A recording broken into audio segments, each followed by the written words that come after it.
Mr. Muzungu, thank you very much for according us this opportunity. Just run us through what the Lusaka Water and Sewerage Company is doing at this year's Agriculture Show. First and foremost, Alfred, welcome to the Lusaka Water Supply and Sanitation Company stand here in the show grounds.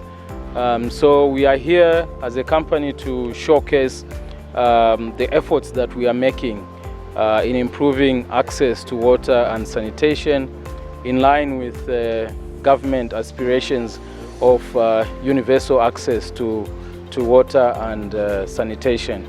So in terms of what we have here, we are showcasing the infrastructure development that we've embarked on, and under that umbrella we have the Lusaka Sanitation Program as well as the Kafue Bulk Water Improvement Project as the flagship projects that we are running as a company. So in terms of the sanitation side, we are constructing a number of household toilets. We've done well over 5,700 toilets in selected areas of Lusaka, in particular George Compound, Kanyama, and Chawama. So these toilets that we are constructing are improved household toilets, which are aimed at improving groundwater, at the same time improving the public health outcomes. So these toilets are very important to members of the community, and basically this is a shift from the old practice of using traditional pit latrines, which they bury after the pit latrine is full. But in terms of the technology there now, speaking to the theme of this year, innovation through technology, we've come up with what we call a pit vac. So this pit vac, we should be able to explain in a moment in detail. So basically the pit vac is designed to pump the fecal matter from the pit latrine, and after that is done, we transport that to the treatment plant so that we can safely treat the fecal matter. On the water side, we are implementing the Kafue Bulk Water Improvement Project, and this project is a $150 million project between the government of the Republic of Zambia and the government of China. It's a counterpart funding arrangement. So if you look at the infrastructure that we've developed in Kafue, this is state-of-the-art infrastructure, and you are able to operate that plant with minimal, human intervention. So you can operate it just from the control room. So that speaks to the technology that we've deployed in terms of improving service delivery to our customers. But in addition to that, we, on the customer service side, in line with our digital transformation agenda, we have embarked on a number of innovations. One of them is the call center. We now have a call center, 5957. So customers are now able to call us to report any faults or to report complaints, or if they have any queries regarding the service, they're able to call us. And the beauty about that, obviously, is that it gives the convenience of instant feedback with our customers, I think, which was not there before we had this call center. In addition to that, we've gone further also to develop the mobile app. So just by using the phone, customers can download the mobile app and they will be able to pay the bills on the phone. They should be able to log complaints. They should be able to get a report of their payments or their bills just on the phone. But in addition to that, we have the bank payment platforms. So customers now are able to pay using their banks. We have Zanaco, we've got Atlas Mara, we've got Stanbic and others. That obviously gives convenience, and that is technology. We've gone further to also include the mobile service providers such as Airtel Money, MTN, as well as Zamtel Kwacha. So customers don't have to go to our branches physically. And I think everyone is doing aware with this thing of the brick and mortar. They are now transitioning to using technology to do business.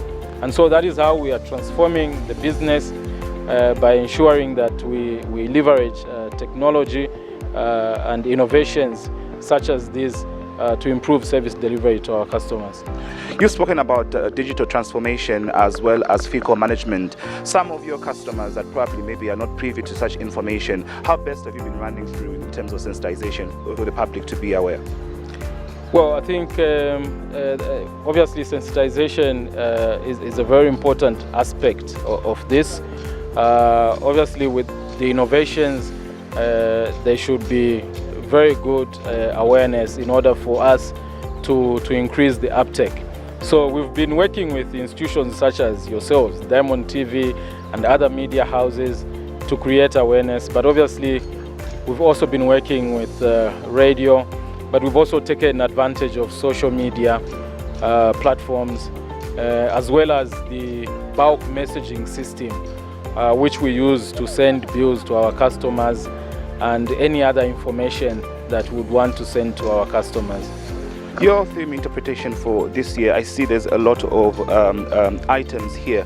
What is your interpretation for this year's agriculture show?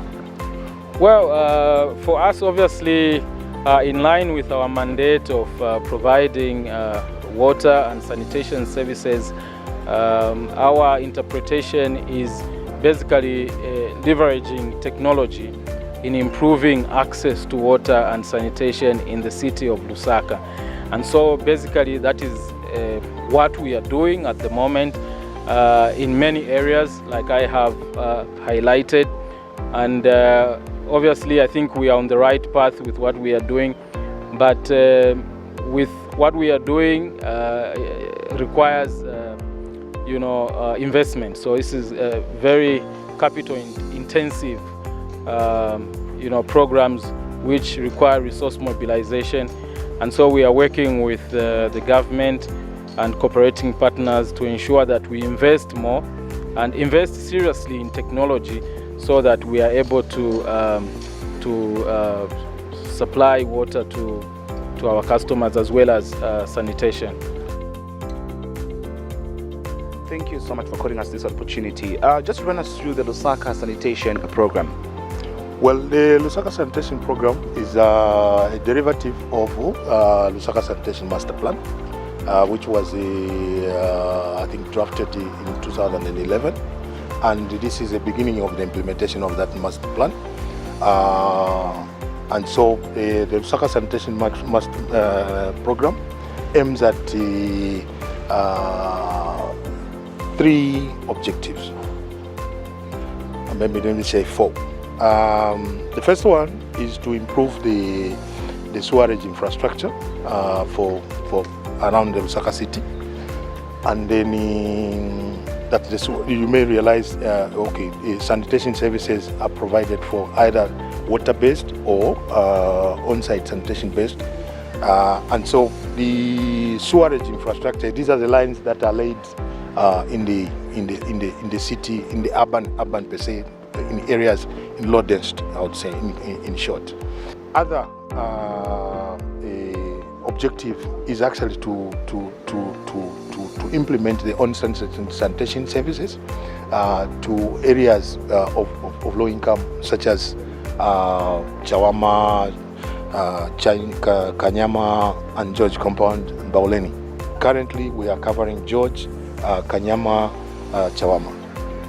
Now, the model that we are using to implement this is to do the sewerage network or rehabilitate the sewerage network in those already saved areas, but the infrastructure is dilapidated.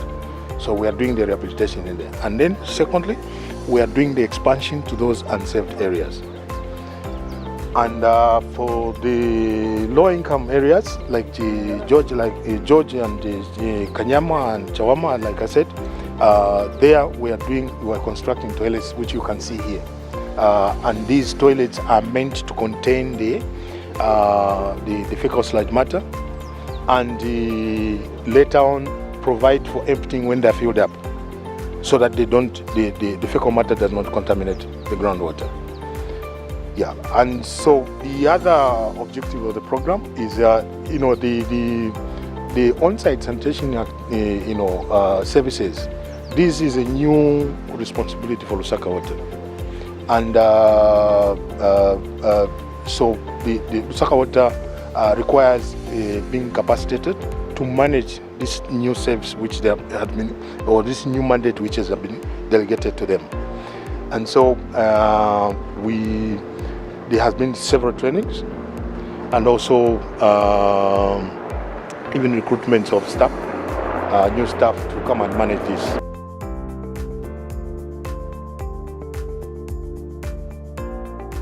All right, just run us through this beautiful tabulation here of the Eco Park. Just what are some of the expected outputs that people should look out for when they visit this stand? Yeah, this you'll find this on our stand. This is an eco recreation park that we are trying to develop on one of our borehole sites, where we are producing our water. As you know, groundwater is one of our very key valuable sources. Lusaka water is contributing about 60% of our water supply. So you can see how important it is. So what we have here is an eco recreation park.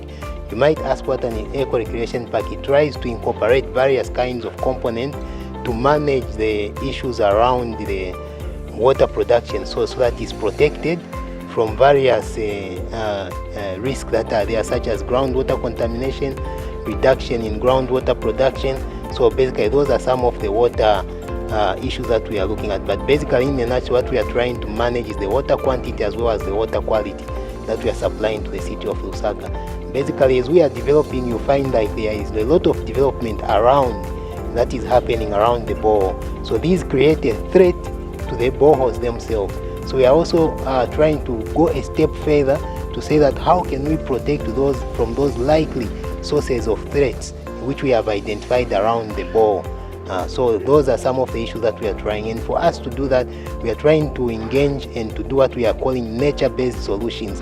That is to harness the natural processes of the environment and natural features that are within these grounds, so that we enhance groundwater protection, so that we reduce the risk of contamination of these water sources. There are communities around here who have got septic tanks, who are throwing their solid waste around, and there are a lot of other things that might impact. So we are saying, in case such things are there and they might impact our boreholes, how can we go a step further and be proactive so that our water is protected? So the eco recreation park incorporates some engineering solutions where we are going to re-engineer certain specific areas of the borehole site to make sure that at least the risk of contamination is reduced, and also to enhance the groundwater recharge that goes into the ground in terms of the ground that is there. Some grounds, as you know, Lusaka has got a karstic nature of the ground. Water runs very fast. So we are saying, how can we improve that process in terms of water not running too fast, so that it doesn't have a risk to our borehole. So we've done a lot of things, and we can say that some of the things have already been done, but others are yet to be done in future. If you move along Wilai Road, you see that we've already done the boundary wall fence around there. We are yet to go into another phase where we'll do tree planting. We have identified various types of species of trees that can improve our sites. So basically those are some of the activities that we are going to be doing on this site. So basically also we will put facilities there that will benefit the communities around in terms of recreation, because we want the community to benefit, to know that there is a facility there that they can use to their benefit. For children, there will be play parks. So basically those are some of the things. We are looking at the communities around. We engage them to ask them what their needs are in terms of recreation and they gave us a list of things that we can incorporate there where people can just come and play and see a benefit. All right, just run us through this exhibition here at the stand. Thank you so much. My name is Pride Kafwembe. I'm the head of the FICO Sludge Management Unit at Lusaka Water Supply and Sanitation Company. So this is the unit which is overseeing the provision of non-SWAT sanitation services such as FICO Sludge Management and on-site sanitation. And this is the service which we are providing to households who are not connected to the centralized sewerage system, mainly in low-income areas. And in delivering this service, we've leveraged on technology. So we have the pit vac, which is a pit emptying technology, which we are using to empty the human waste from the pit latrines and then transport it to our treatment facility for safe treatment and disposal. And in doing this, we've partnered with the private operators and the community-based enterprises who are delivering this service in a regulated and coordinated manner. And with me, I have the pit emptier from one of the CBs who operates this equipment and will give more details about the pit van. Right, thanks. All right, just quickly run us through the demonstration that you have. All right, my name is Regan Chapula. Thank you to Mr. Pride. This machine is a 1 horsepower machine. It's a petrol machine. It uses, there's oil there, the ATF oil. And also, once you switch it on, the machine, it starts sucking air through this small pipe to make this container to be a vacuum.